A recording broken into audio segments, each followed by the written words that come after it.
top of the late afternoon to you, ladies and gentlemen, boys and girls. We're gonna do a little outside the shop taste test comparison between a 390, a 500i, and a 372 X-Torq, as you can see right there. So a little bit of history, if we will.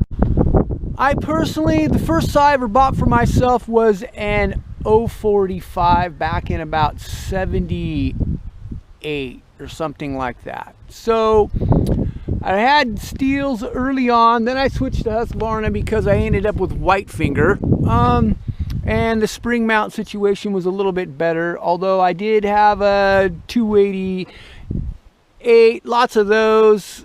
181, I bought one of those when they first came out. It was actually kind of a little bit of a cutting edge saw, something probably similar to this saw in a lot of respects. For Husqvarna anyway, I guess it was kind of a departure from a lot of the norms that they were doing at that point in time. Ace Morgan out of Ace's Saw Shop out of Coos Bay had a lot of influence with the design of the 181, but I digress. We can see we have the heavy-duty clutch cover. I kind of wanted to make note of the Husqvarna that's cast into that cover now instead of having it be a sticker. I personally like the contrast of the gray versus the complete orange situation we have going on right there. But that's the way it goes sometimes when the upgrades happen, if you will. I kind of prefer the gray on the 562, the gray frame, clutch cover gives it a little bit of contrast. Now we have kind of just the wad of orange right there. But anyway, we're pretty much warmed up. I adjusted the squish band because with saws coming and going overlap, you don't really know for sure what's happening. The 500i came in like it wasn't planned, let's just say that. And I had already started on the 390, and I just decided we'll just put it back together and see how she runs. So I took the limiter caps out so I could adjust the carburetor appropriately, and I adjusted the squish band a little bit. Other than that, it's bone stock. 6.5 horsepower according to the factory information. 500i comes in at 6.8. The X-Torq saw, I think they're 5.5. So way down on power in this operation. 0.6 fully laden with gas and oil. We came in, the one that I had earlier, I made the wrap version handlebars, and it had a big kid clutch cover, and so it weighed about 16.8 pretty consistently, 17.0 once in a while. This saw weighs about 16.5, 16.6 depending. Heavyweight comes in at 19.6, so I thought that was kind of impressive. Master Jackson's going to help with the tax. I'm super thankful. We're going to get rolling, and we're going to pause for the bar change.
Okay, I'm thinking that adjusting the squish band has helped this process. That saw actually does pretty well.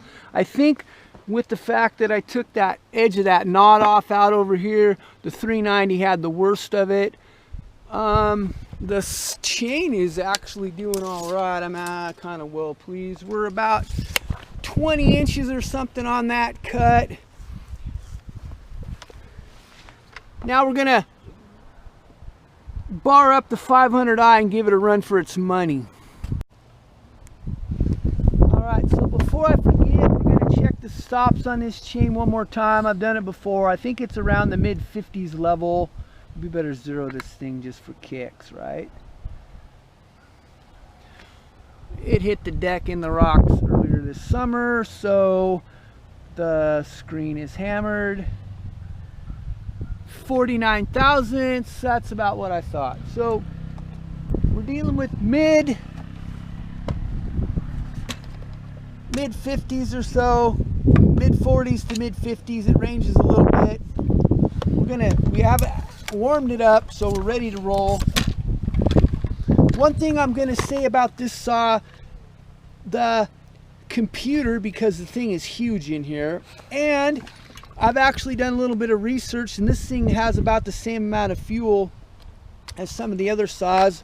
I was kind of an idiot and actually didn't check it out because the computer occupies a big section of the tank. You can see the screw that holds it in. It's like pretty good size, but they have redesigned the tank. Carries a lot of fuel down low up underneath in here where the old saws don't. So actually the fuel capacity is on par with some of the other bigger saws, so I kind of blew it, didn't check it out. I guess, I don't know, I ran this thing in zip form and noticed that it's a fuel hog in zip form and kind of was disappointed and made the assumption, like I said, kind of an idiot. Didn't check the printed literature. I guess lesson learned, do that first, open mouth second. So anyway, here we go.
$9,560.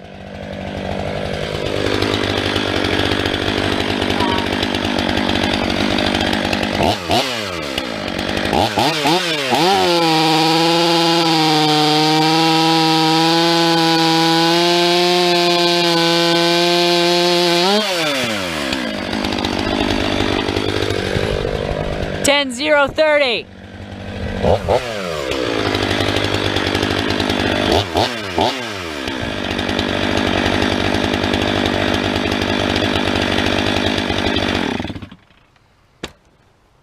Now we're going to get the 372 rolling. I chose to do that one last because I think that one's got the best running operation at the moment.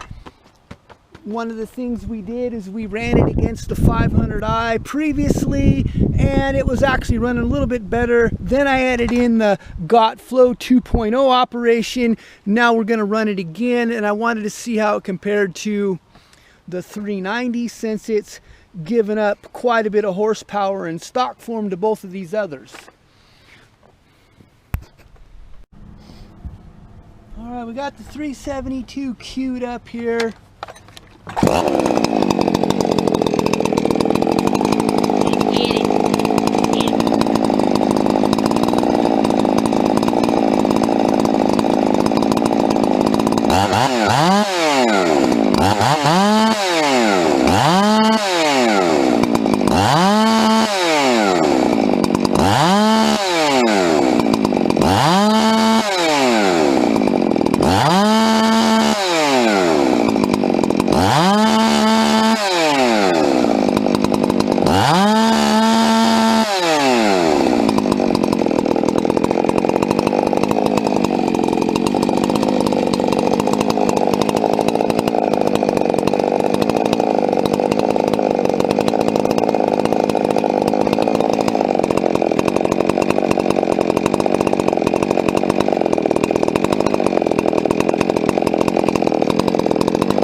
Okay, so it's a little cool out here. I suggested getting a jacket. He declined and he ran into the house just now. So, color of the leaves, obviously we're dealing with fall at this point in time. Who knows when we're going to actually see this video. I don't necessarily always post things immediately. I have kind of a game plan. So if we move everything over so you can see the participants a little more properly, I guess. It's gonna be hard to tell if we take a step back, get all the participants in the view here. I'm thinking we can see everybody now. It's impossible to tell through the computer monitor how these saws feel.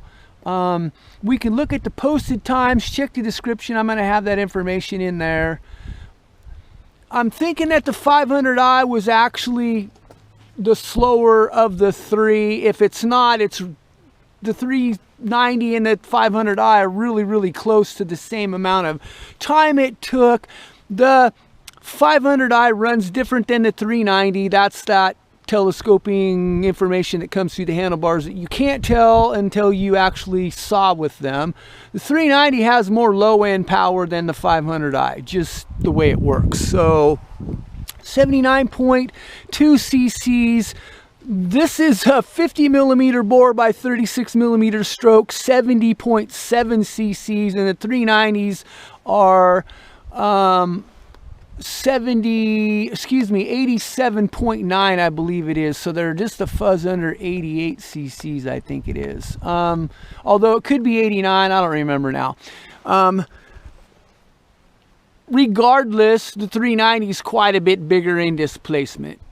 I'm thinking that we could watch the 372 pretty much whip them both into shape. I could tell from the feel in the handlebars it has more power, and it seemed like it went through the cut a little bit faster. I'm going to go with a second to 2 seconds faster up and down than either one of these other saws. So considering it starts life at 5.4, 6.5, 6.8, I'm thinking we got a pretty good showing out of the X-Torq. Now, I've been monkeying around with those saws for a long time, and in the process of R&D, kind of got them to where they transition off of the low end of the RPM range to the high without like a bunch of lagging, and they don't have that tendency to want to do the do even though you got them dialed in carburation. They have a tendency to run a little erratically in stock form. The 575s are kind of similar in concept. 562's been kind of playing around with the process. I'm well pleased at how this saw turned out. It has a lot of power, and it actually behaves more like the old style chainsaw designed engines. The 500i, latest kid on the block as far as technology, electronically fuel injected, versus the 390, which is based off the 385 platform, which is 20 years in the making at this point. They were doing that in the early 2000s or late 90s probably when they first started on that saw. 372, they just upgraded the cylinder assembly. Tried and true, pretty bulletproof. The old versions, I like those for falling smaller trees with the 32 for sure. And we kind of went down history lane a little bit. I use those saws a lot, running a 32 over the years. They were a good platform. I put the herd on some 390s and ran those. Cut a lot of wood actually with the 390 concept. Now we're dealing with the new kid on the block. Still trying to get used to it. I guess I better give a shout out to Mr. Ryan for allowing me to have that 500i. It's gonna be a while until that saw is zipped. I'm gonna be running against some other saws here and there that are modified and see how they compare, and then we'll put the herd on that one on the operating table and see how she responds. See if we can get it running close to my buddy Dave's saw. So anyway, kind of a lot of dialogue, but a lot of history involved in the process. Limited coil, I guess I forgot to mention that. Unlimited coil. Electronically controlled with the computer. That saw will run over 14,000 if you can keep it from bumping up against the rev limiter. That saw will not. That saw will, but it's limited by the basically the high-speed needle. The carburetion's got that saw under control, and we're running it under 14 at this point. So I think there's more potential to come around and actually do a little bit better once she's broken in, quote unquote, comes into her own. I'm actually kind of impressed with how the 390 responded to just a little bit of work. Stay tuned, we're doing that saw next. So thanks for watching this session. Have a blessed day wherever you might be on God's green earth.